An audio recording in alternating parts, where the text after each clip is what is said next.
A tirania dos Estados Unidos e Israel dentro da ONU tem de acabar. É preciso reformar a ONU. Que porcaria de democracia é essa, onde o veto de um anula o voto de 190 países? Então, nós não somos contra a ONU, hein? Ela é uma instituição importantíssima, a ONU ainda é importante. Só que esse sistema de veto minou o sentido da ONU, que é a Organização das Nações Unidas. Quer dizer, então, se você tem um lá que só gera desunião, ele não pode ter voto. O seu voto tem que se anular pelo voto da maioria.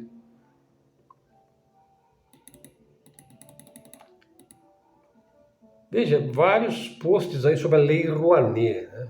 O pessoal da direita parece que não sabe o que é a Lei Rouanet, nunca leram. Ele só acha que o Chico Buarque não pode usar a Lei Rouanet, o Caetano Veloso não pode usar a Lei Rouanet, né? O Gilberto Gil. Os artistas têm todo o direito de usar a Lei Rouanet, inclusive os artistas consagrados. Esse é o ponto.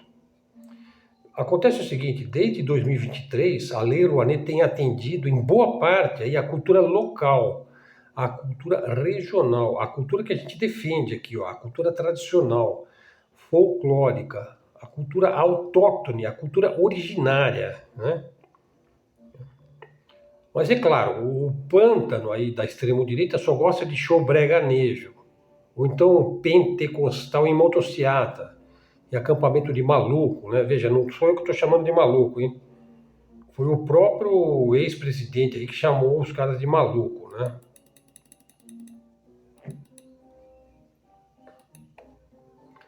Nós podemos estar perto aí de uma guerra global, um conflito militar entre a China e os Estados Unidos. Veja, uma guerra quente aí, global, porque nós estamos numa guerra fria. Mas veja, uma guerra quente global, semelhante à Segunda Guerra Mundial, não reflete a realidade atual. O mundo já está numa guerra fria global, entre blocos emergentes. É semelhante à Guerra Fria lá do século XX. Dois grandes blocos se formam aí em torno de potências como os Estados Unidos e a China. Só que o Trump está tirando o time de campo. Até por isso, a possibilidade de uma guerra mundial é menor. Uma guerra quente. Então hoje você tem uma forte concorrência aí por cadeias de suprimentos, um sistema de alianças. Você tem países flutuantes, né, nações que estão indecisas, né, que estão sendo fortemente fustigadas, como é o caso da Índia, por exemplo. E eu citei a análise que o Leonardo Russo fez, né, sobre a Índia. Eu recomendo muito que vocês assistam este vídeo. Veja, ninguém está preparado para uma guerra mundial. Além disso, as guerras modernas são extremamente complexas e caras, né? E, aliás, é importante que se diga, né? Os Estados Unidos jamais vai entrar em uma guerra direta contra a Rússia. Quem viver, verá, não vai. E vice-versa, hein? Em vez de uma guerra quente, vamos supor aí, entre China e Estados Unidos, nós teremos aí guerras marginais, né? Ainda que bastante intensas. Por exemplo, Rússia e Ucrânia, né? Então, esses conflitos surgem em áreas onde influência, cadeias de suprimentos, alinhamentos geopolíticos são muito disputados. Mas eles não têm, assim, vamos dizer, a possibilidade de se transformar num conflito global, né? Não acredito nisso, então. Portanto, nesse momento, não acredito em guerra mundial, em guerra quente. Pessoal, a turma da estrelinha, né, da cultura judaico-cristã, né, está tramando aí uma mega motociata. Provavelmente um acampamento monstro, né, ou mesmo uma romaria final aí da anistia, né, no dia 7 de outubro. Eu acho que já é o caso aí do pessoal da linha da extrema-direita comprar a cuequinha, né, com a bandeira aí dos Estados Unidos, né? Pessoal que advoga aí, né, pela... Bom, deixa quieto, vai. Deixa quieto isso daí, isso é besteira, né? Veja, e o Brasil, em parceria internacional, notícia quente aqui, hein? Parceria internacional, o Brasil se prepara para o lançamento histórico de foguete na base de Alcântara. Então, o Brasil se prepara para um marco histórico no setor espacial. Em 2025, a empresa sul-coreana Innospace realizou aí o primeiro lançamento comercial do foguete Ambit Nano, a partir da base de Alcântara, no Maranhão. Então, veja, é com uma parceria com a Coreia do Sul, né? Esse evento aí, esse lançamento comercial do foguete HANBIT, né, a partir da base de Alcântara, no Maranhão. Veja, o evento marca o retorno do Brasil aos lançamentos espaciais, após 22 anos sem lançar foguete. E consolida aí a base como uma plataforma estratégica, devido à sua proximidade com a linha do Equador, que é um local ali ideal para lançar foguete, né? Tem bastante eficiência ali, geográfica, né?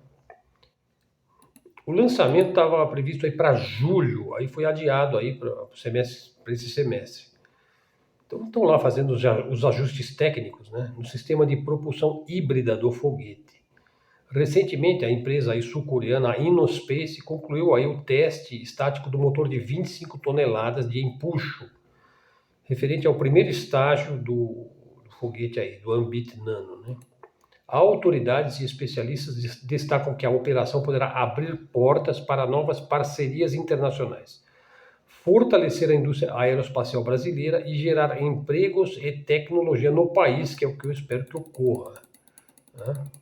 Não se esqueçam que, da última vez, né, Estados Unidos e Israel, porque é uma coisa só, explodiram o nosso foguete, né? Só que agora, veja, como é uma parceria com um país parceiro dos Estados Unidos, provavelmente eles estão logicamente por trás disso daí também, né? Então não acredito que vai ter explosão desta vez, né? Espero que não tenha, né?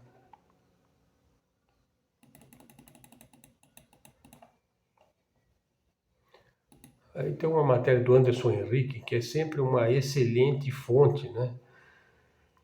Veja, a desunião ali no Oriente Médio, que leva àquela tragédia medonha, né, lá em Gaza. Porque, na verdade, assim, os árabes, a grosso modo, eles têm mais inimizade pelos xiitas, os sunitas têm mais inimizade pelos xiitas do que, por exemplo, com Israel, né? Entre as disputas que eles têm internas e o país que os oprime, né? Eles preferem ser inimigos dos xiitas do que, por exemplo, se voltar contra Israel. Então eles não se unem, né? E você tem então dois grandes rivais ali no Oriente Médio, né? O xiita, que é o Irã, e o sunita, que é a Arábia Saudita. Quer dizer, eles vivem em dois mundos diferentes. Veja, o PIB da Arábia Saudita é maior de 1,2 bilhões, né? 1.240 bilhões de dólares o PIB. Um pouco mais de 1 bilhão de dólares, né? Enquanto o PIB do Irã é quase alguma coisa como 500 bilhões de dólares. Peraí, da Arábia Saudita é de um pouquinho mais de 1 trilhão de dólares. Não, 1 trilhão de dólares. É. Enquanto que o do Irã é alguma coisa como 500 bilhões de dólares. Isso mesmo. É uma diferença aí de 3 vezes. Então o PIB da Arábia Saudita é 3 vezes maior do que o do Irã. Veja, mas o do Irã, veja, o PIB do Irã é dividido entre 90 milhões de pessoas, que é a população do Irã. Enquanto o da Arábia Saudita é dividido entre 35 milhões de sauditas, né? Então aí uma pessoa que mora, por exemplo, na Arábia Saudita, né? Ela tem um bolo de aniversário que é 10 vezes maior do que o bolo lá da República Islâmica do Irã. Nos últimos 25 anos, a infraestrutura desses dois países cresceu bastante, né? Apesar de todas as sanções que os Estados Unidos e Israel fazem contra o Irã, bombardeios periódicos aí, né? Apesar de tudo isso, apesar também do prejuízo que se causa lá em instalações energéticas, né? Ela seguiu crescendo constantemente. Bom, a Arábia Saudita ela é uma base dos Estados Unidos, né? Mas é um mar de petróleo ali, né? O fato é que as sanções não funcionam, né? Contra o Irã. Veja, não funciona contra a Rússia, também não funciona contra a Pérsia, né? Porque o Irã são os persas, né? Então o Irã tem se apoiado muito aí em seus recursos naturais, tem demonstrado um sucesso invejável também em inovação industrial. Por exemplo, recentemente o Irã forneceu à Rússia uma turbina a gás industrial chamado MGT-70, que tem potência de 185 megawatts, né? Ele tem mais de 40 aí desses conjuntos aí de turbinas, né? Então é um produto de exportação de alta tecnologia. Qualquer que seja o destino do Oriente Médio, né, ele deverá girar em torno aí dos interesses da Arábia Saudita e do próprio Irã, porque ali também existe uma disputa geopolítica dos grandes, né? Porque você vê, o Irã ele é parceiro da Rússia, que por sua vez é um parceiro permanente da China. Eu não acredito que o Donald Trump vai conseguir criar inimizade entre a Rússia e a China. Eu acho isso daí praticamente impossível, né? Ao passo que a Arábia Saudita, ainda que tenha boas relações com a Rússia, ela é pró-americana, né? Até debaixo d'água, né?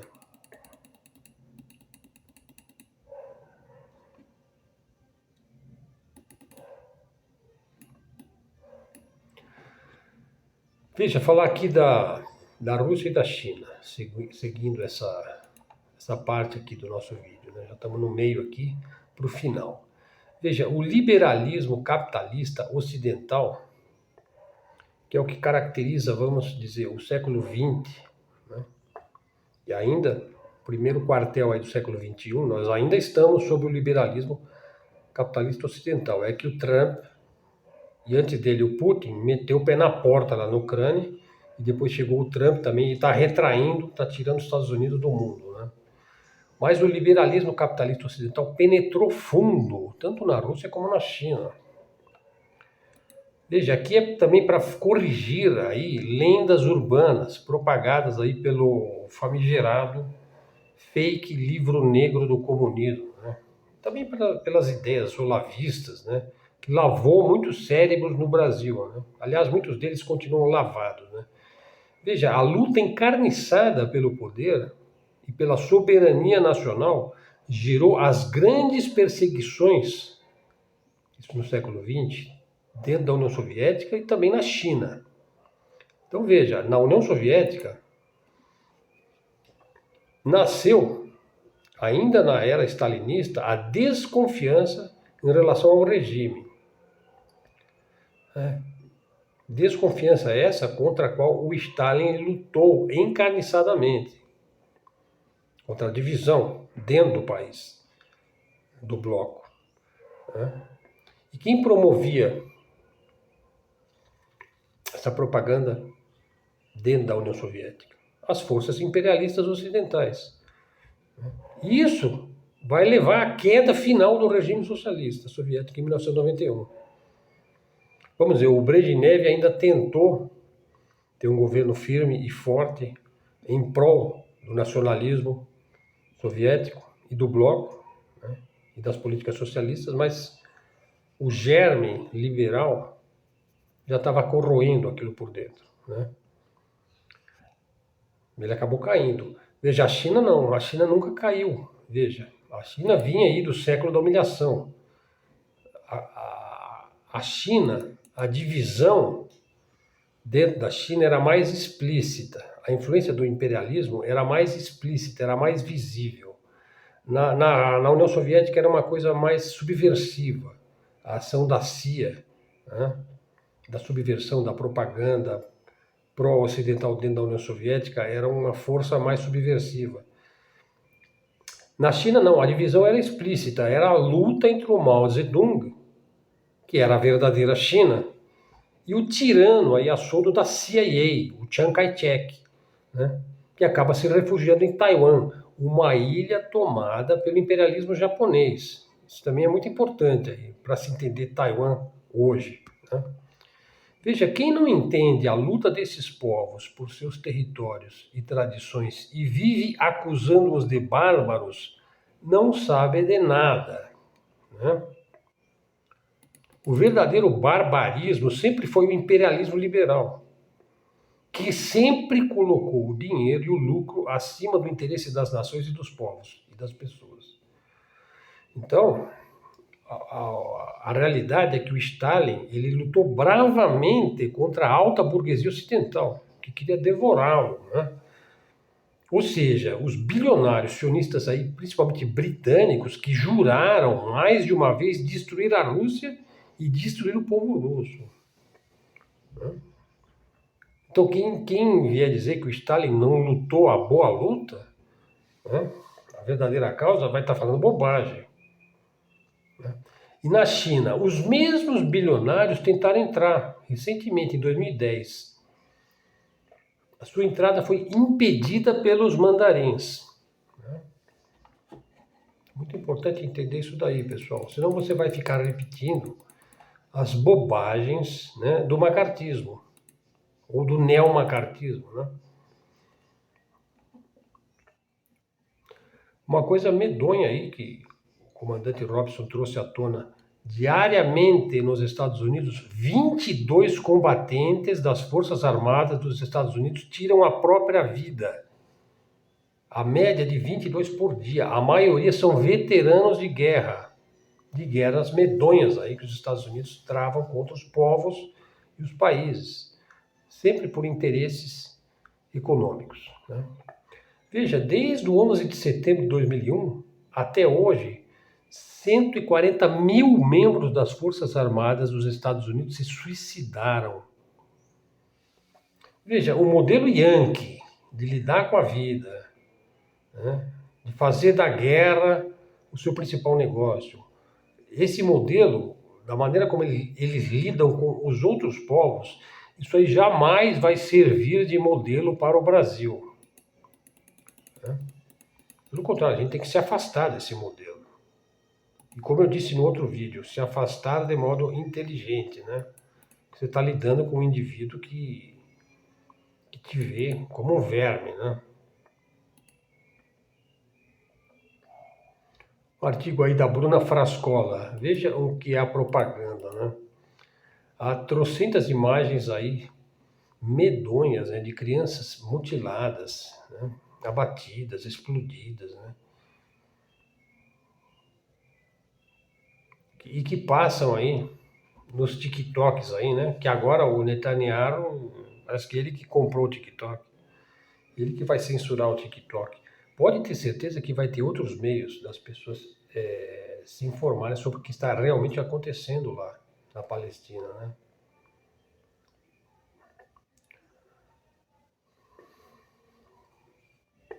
Enfim, é muito importante tomar consciência do que o Ocidente está fazendo, né?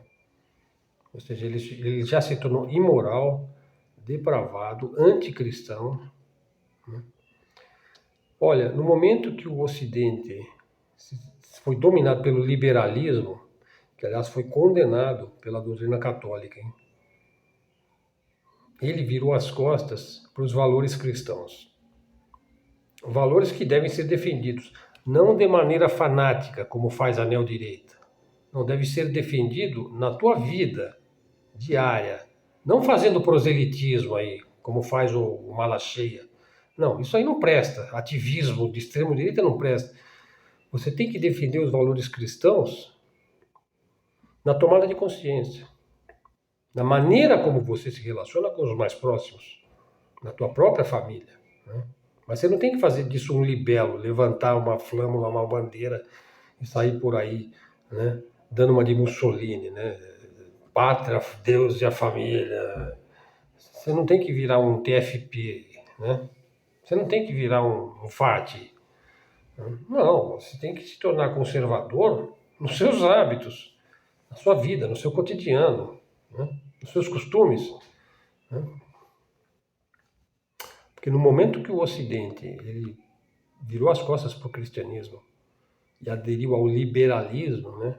E ao lucro, e ao capitalismo, e à concentração de renda e tudo mais, que trouxe, evidentemente, aspectos positivos também, mas no momento em que ele perdeu seus valores morais, aquilo lá deu nisso, lá em Gaza. Genocídio a céu aberto,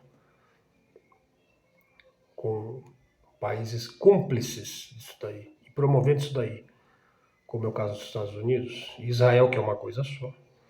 Né? E as pessoas não sabem disso. Ou se negam a saber, ou aceita ter o seu cérebro lavado e lesado. Né? Deixa eu ver se chegamos ao fim aqui. Então é isso, pessoal. Obrigado a todos. Dá um like aí no nosso vídeo, faz um comentário, traga um seguidor para o canal, verifique se você está seguindo o canal Luz no Fim do Túnel. Foi seu interlocutor aqui, Helder Araújo, que se despede agradecido pela sua atenção. E desejo a todos aí um excelente fim de semana. Até a próxima, fiquem com Deus.